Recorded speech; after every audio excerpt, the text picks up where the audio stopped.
All right, welcome back to the final round here on Yahoo Finance. Miles Udland with you in New York. We are joined now by Sean Covey. He is the president of FranklinCovey, and he's the son of Dr. Stephen Covey, the author of the book, 7 Habits of Highly Effective People.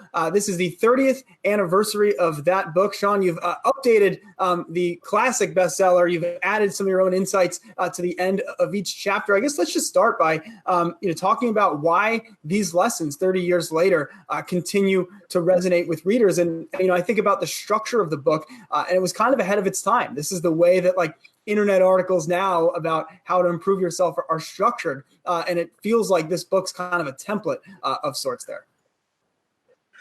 Sure. Thanks, Miles. Good to be with you and everyone. The 7 Habits was published 30 years ago. It's been just the most incredible book. And my father was a very humble guy. He passed away a few years ago.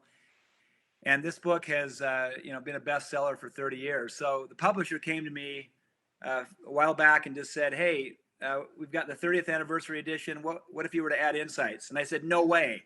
This thing is like the Bible. You don't touch it. But then as I thought about it, I thought, you know what? These 7 habits have been so impactful upon organizations of all kinds and people that maybe I could show the impact it's having. So at the end of each chapter, I have little insights on habit 1, be proactive, and talk about, here's some stories from organizations and from people and some teams that have been impacted by this habit and so on. So that was the end in mind.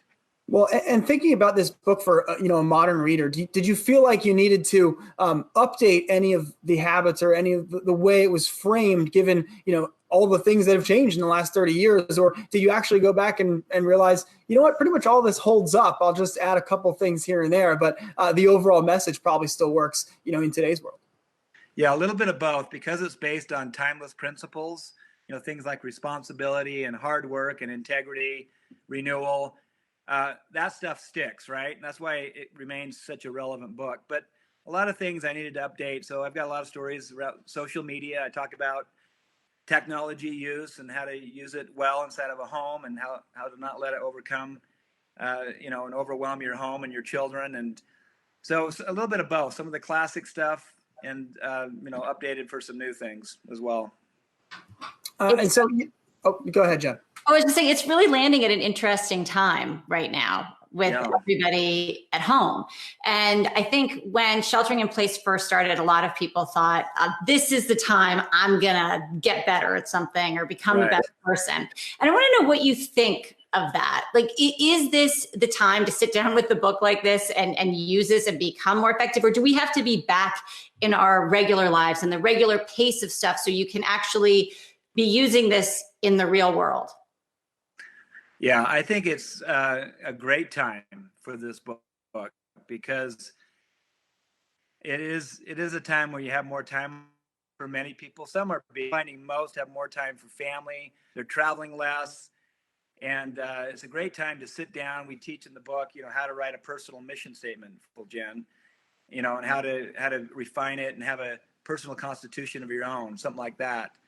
The book also talks a lot about sharpen the saw, which is habit 7, and how you need to never be too busy driving to take time to get gas. And we all have a heart, a mind, a body, and a soul. We have 4 parts. And each of them need to be renewed and restored on a regular basis. And so I think this is a good time for renewal, for reflection, for choosing not to react to what's happening. And there's all kinds of silver linings that can come out of this COVID. There's a great story about, in 1665, Isaac Newton was in a pandemic. The Great Plague of London hit. He was at Cambridge University, 21 years old. He was sent home for a year to northern England. While he was there, he invented calculus. And the early beginnings of calculus, it never would have happened had he not taken some time like this. And I'm not saying we're going to invent calculus here, but it is a time for all of us to really contemplate, think deeply, spend more time with family, and reinvent ourselves. All right. Sean Covey, the book, The 7 Habits of Highly Effective People. Thanks so much for joining the program. We'll talk to you soon. Hey, thank you. Good to be with Miles. Hey investors, Zach Guzman here. Are you interested in learning more about the markets and getting the latest financial news? Well, then click right here to subscribe to our Yahoo Finance YouTube channel. Get the latest up-to-the-minute market analysis, big interviews in the world of finance, and information on how to manage your money every day wherever you are.